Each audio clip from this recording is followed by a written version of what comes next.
ఏం తాత రేపు నెలలో కూతురు పెళ్లి పెట్టుకున్నట్టున్నావుగా? ఇంకేం పెళ్ళిరా, తాగడ పవర్తో పెట్టుకున్నాడుగా. ఇంకా పెళ్లి జరిగినట్టే, మనం చూసినట్టే. చిన్ను వాళ్ళ నాన్న తెలుసుకోవడం ఎందుకు వాడితో గొడవ పెట్టుకున్నావు?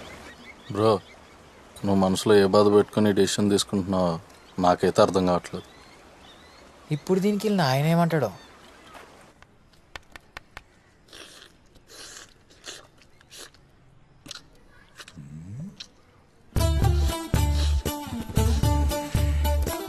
బయట సప్పుడు కోళ్ళు తిని తిని నాటుకోడి దొరకగానే ఎలా సిప్పుతున్నారు చూడు నా కొడుకులు.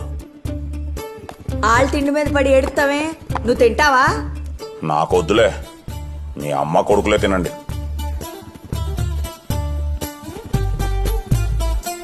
బాబు ఏమైనా టెంపుల్లోనే ఆడుతున్నాడు బ్రో? హలో సార్, మేము గ్రామీణ బ్యాంక్ నుండి కాల్ చేస్తున్నాం.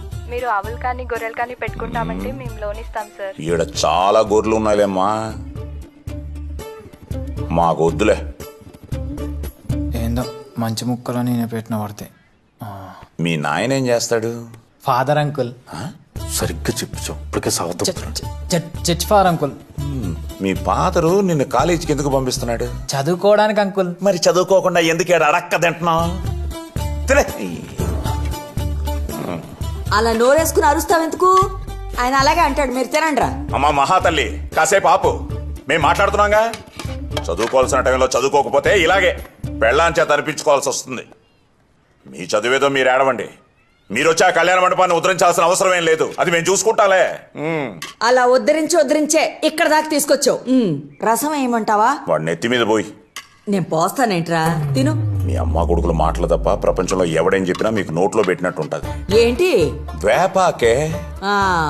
ఇవన్నీ పట్టించుకోకండ్రా, మీరు అనుకున్న పని మాత్రం మీరు చెయ్యండి. మళ్ళీ బొక్క తెరుస్తాం, మెట్టు తెగిపోద్ది. నేను మాట్లాడుతున్నాడుగా పెద్ద మనిషిని. పెద్ద మనిషి చేతి అమ్మ రోజు రోజుకి ఇంట్లో యాలీ లేకుండా పోతుంది. పిల్లల దగ్గర కూడా మర్యాద దక్కట్లా. ఈ కొంపలో ఒక్క క్షణం కూడా ఉండకూడదు. ఎల్లు బాదుకో ఇంకా.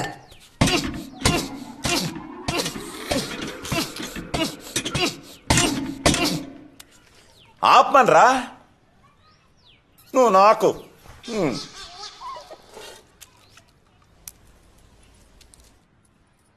ఒరే అయ్యా, 20 ఏళ్ళ నుంచి నేను చూస్తున్నానురా.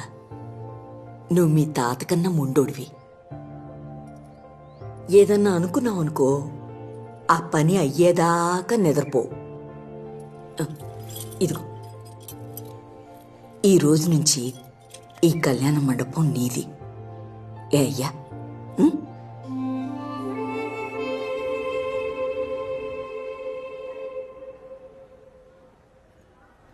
ఏంటి మహానుభావులంతా కట్టగట్టుకొచ్చేసారు? ఏలే సార్, 4-1 ప్రాజెక్ట్ కానీ అందరూ బయటకు వెళ్తున్నారు కదా సార్.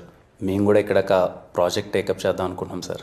ఏం ప్రాజెక్ట్ రోయ్? మా ఎస్ఆర్ కళ్యాణ మండపం ఉంది కదా సార్, అది రీఓపెన్ చేసి పెళ్ళిళ్ళు చేద్దాం అనుకుంటున్నాం సార్. ఏంటి నిజంగానే? మేమంతా బిజినెస్ మైండ్ సెట్స్ కదా సార్, సో బిజినెస్ చేద్దాం అనుకుంటున్నాం. అవునరా, ఇంతకీ నువ్వు ఎన్నో ఇయర్ చదువుతున్నావు? 6th year. 6th year. ఇంకా ఎన్నేళ్ళు చదువుదాం అనుకుంటున్నావు నాయన? అంటే ఇది వర్కౌట్ అవుదనే బిజినెస్ చేద్దాం అనుకుంటున్నాం. బిజినెస్? నా ఇన్నేళ్ళ ఎక్స్పీరియన్స్లో మీ అంత ఎదవలు నేను చూడలేదురా. మీరు కాలేజీ నుంచి వెళ్ళిపోతానంటే ఆనందించేది ఫస్ట్ నేనే. ఎందుకంటే మీ నలుగురు వల్ల కనీసం 40 మంది చెడిపోకుండా ఉంటారు. ఎలా కళ్యాణ్, నిజమేనా? మీరు మరీ అలా అడిగితే ఏం చెప్తాం సార్. సరే, మీ చావు మీరు చావండి, వెళ్ళండి. ఏం తాత, బాగున్నావు తాత? మేము బీటెక్ స్టూడెంట్స్ తాత, బాగా చదువుకున్న వాళ్ళము. రాయచీట్లో మునుపెన్నడూ లేని విధంగా ఫస్ట్ టైం బాగా గ్రాండ్గా అన్ని విధాల సౌకర్యాలతో పెళ్లిళ్ళు చేద్దాం అనుకున్నాం తాత మా కళ్యాణ మండపంలో.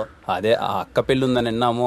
ఆ అవకాశం మాకేంటి తాత? ఎస్ఆర్ కళ్యాణ మండపంలో అక్క పెళ్లి గ్రాండ్గా చేద్దాం తాత, బాగా పెద్దదిగా చేద్దాం తాత. ఎవడరా నీ కళ్యాణ మండపంలో వెళ్ళి చేసుకునేది? వాళ్ళు వచ్చారా? వీళ్ళు బట్టలు అమ్ముకునే వాళ్ళే కాదు, వేరే వాళ్ళు. ఇది డ్రెస్ ఎఫెక్ట్ కాదు బ్రో, మన ఫేస్ ఎఫెక్ట్. మరి అంత లేకినా కొడుకుల్లా కనిపిస్తున్నామన్నా? ఆంటీ, మా మొహాలు చూస్తే మరి దొడ్లు కడుక్కునే వాళ్ళు ఉన్నామా ఆంటీ? మరీ అంతేం లేరే. నమస్కారం అంటే, నా పేరు కళ్యాణ్ ఆంటీ. అదే మీ కొడుకు పెళ్ళుందని విన్నాము, ఆ అవకాశం మాకు ఇస్తే. పెళ్లిలో జీలకర్ర బెల్లం ఎందుకు పెడతారో తెలుసా అమ్మా?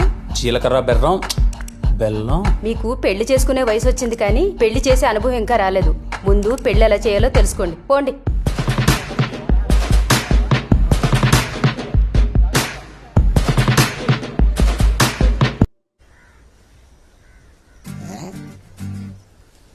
నువ్వు ఇట్రా బాబు. ఈయన బాబు ఏంటి? సరిపోయింది పో. 30 ఏళ్ళు వచ్చిరా, ముందు నువ్వు పెళ్లి చేసుకో పో.